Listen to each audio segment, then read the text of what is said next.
ഇന്ന് രാവിലെ ഇതാ ബ്രേക്ക്ഫാസ്റ്റ് നല്ല മസാലപ്പൊരി ആയിട്ടോ ആക്കിയേക്കുന്നത്. നമുക്ക് എങ്ങനെയാണ് ആക്കുന്നതെന്ന് നോക്കാം. അതാ ഒരു പാത്രത്തിലേക്ക് ഞാൻ ഒരു കപ്പ് റവ എടുത്തിട്ടുണ്ട്. ഇനി അതേ കപ്പിൽ തന്നെ ഞാൻ നല്ല തിളച്ച ചൂടുവെള്ളം എടുത്ത് ഒഴിച്ച് വെച്ചിട്ടുണ്ട്. ഈ റവയിലോട്ട് വെള്ളമൊക്കെ പിടിച്ചിട്ടൊന്ന് കുതിർന്ന് സെറ്റായി കിട്ടണം. അപ്പോൾ നമ്മൾ എന്ത് ചെയ്യണം, ഒരു 5-6 മണിക്കൂർ അല്ല 5-6 മിനിറ്റ് കിട്ടും, 5-6 മിനിറ്റ് എടുത്ത് നമ്മളതിനെ ഒന്ന് മൂടി വെക്കുക, റവയ്ക്കകത്തോട്ട് വെള്ളമൊക്കെ ഇറങ്ങുന്ന വരെ.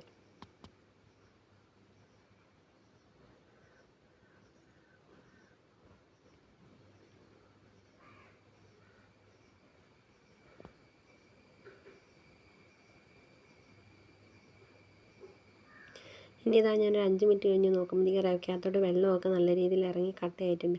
ഇനി ഞാൻ എന്ത് ചെയ്തു, ഒരു 2 മീഡിയം സൈസ് ഉരുളക്കിഴങ്ങ് വേവിച്ചെടുത്ത് ഗ്രേറ്റ് ചെയ്തിട്ടിട്ടുണ്ട്. പിന്നെ അതിനകത്തേക്ക് കുറച്ച് മല്ലിയില, ഒരു പച്ചമുളക് അരിഞ്ഞത്, മഞ്ഞൾപ്പൊടി, പിന്നെ നമ്മുടെ ചെറിയ ജീരകമില്ലേ അതും കുറച്ചിട്ടിട്ടുണ്ട്. പിന്നെ ചില്ലി ഫ്ലെക്സ് ഒരു സ്പൂണ്, പിന്നെ വന്നിട്ട് ആവശ്യത്തിന് ഉപ്പും, പിന്നെ കുറച്ച് കാസൂരി മേത്തിയാണ് കേട്ടോ.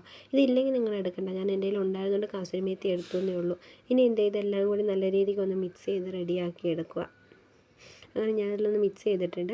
ഇനി ഇതാ ഇതിനകത്തേക്ക് ഞാൻ 1 കപ്പ് ഗോതമ്പ് പൊടി എടുത്തിട്ടുണ്ട്. ഇത് നമ്മൾ കുറച്ച് കുറച്ച് ഇട്ടിട്ട് നമ്മളിങ്ങനെ കുഴച്ച് കൊടുക്കണം.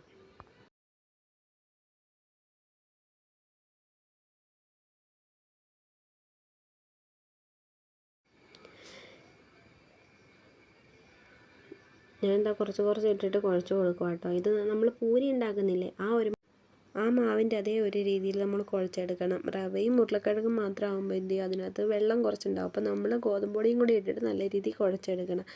അങ്ങനെ ഞാൻ മാവെല്ലാം കുഴച്ച് ഗോതമ്പ് പൊടിയൊക്കെ ഇട്ട് നല്ല രീതിയിൽ കുഴച്ചിട്ട് അതിനകത്തേക്ക് നമ്മൾ കുറച്ച് ഓയിലും കൂടി തടവിയിട്ടൊന്ന് എല്ലാ സൈഡും ഓയിലും കൂടി തടവി വെച്ചിട്ട് ഞാനിത് കുറച്ച് നേരം ഒന്ന് മൂടി വെച്ചു കേട്ടോ. ഒരു 2-3 മിനിറ്റ് അത്ര നേരം കുറച്ച് നേരം മൂടി വെച്ചിട്ട് പിന്നെ ഇതാ 2-3 മിനിറ്റ് കഴിഞ്ഞിട്ട് ഞാനിത് നോക്കുമ്പോഴത്തേക്കും മാവെല്ലാം നല്ല രീതിക്ക് സോഫ്റ്റായിട്ട് റെഡി ആയിട്ടുണ്ട്. ഇനി നമ്മൾ എന്ത് ചെയ്യണം, പൂരിക്കുള്ള പോലെ തന്നെ എടുത്ത് ചെറിയ ചെറിയ ബോളുകളാക്കിയിട്ട് എടുത്ത് പരത്തി എണ്ണയിലോട്ടിടുക. അപ്പോൾ ഞാനിതാ ഓരോ ചെറിയ ചെറിയ ബോളുകളാക്കിയിട്ട് ഇപ്പോൾ എടുത്ത് വെക്കുക.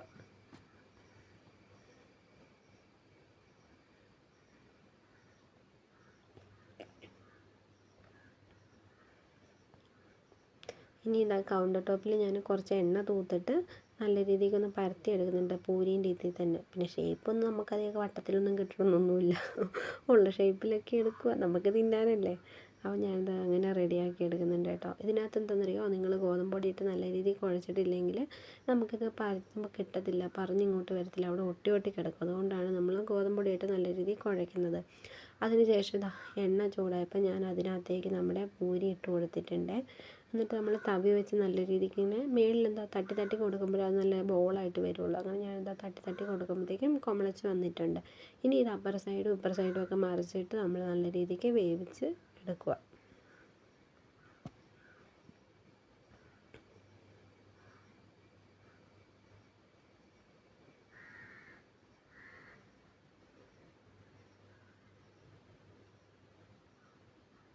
അങ്ങനെ ഇതാ നമ്മുടെ മസാലപ്പൂരി റെഡി ആയിട്ടുണ്ട്. ഇതിന് കറീൻ്റെ ഒന്നും ആവശ്യമൊന്നുമില്ല കേട്ടോ. കറി ഇല്ലാണ്ട് തിന്നാനും നല്ല ടേസ്റ്റാണ്. മല്ലിയിലേൻ്റെയും പ്രത്യേക ടേസ്റ്റാണ് കേട്ടോ. അപ്പോൾ നിങ്ങളെല്ലാവരും ഒന്നൊന്ന് ട്രൈ ചെയ്ത് നോക്കണം.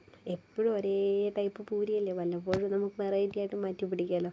അപ്പം ഞാനിത് അതിൻ്റെ അടുത്ത ഒരു പൂരിയും കൂടി ഇട്ടിട്ട് ഇതേപോലെ നല്ല രീതിക്ക് തട്ടി തട്ടി കൊടുത്ത് കൊമളയാക്കിയിട്ട് അപ്പുറ സൈഡും ഇപ്പുറ സൈഡും ഒക്കെ മറിച്ചിട്ട് നല്ല രീതിക്ക് പൂരി റെഡിയാക്കി എടുത്തിട്ടുണ്ട്. അങ്ങനെയാണ് നമ്മുടെ മസാലപ്പൊരി എല്ലാം റെഡി ആയിട്ടുണ്ട് കേട്ടോ. ഭയങ്കര നല്ല ടേസ്റ്റാണ് കേട്ടോ.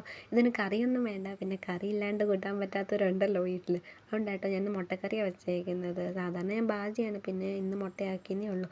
അപ്പോൾ എല്ലാവർക്കും എൻ്റെ വീഡിയോ ഇഷ്ടപ്പെട്ടു എന്ന് ഓർക്കുന്നു.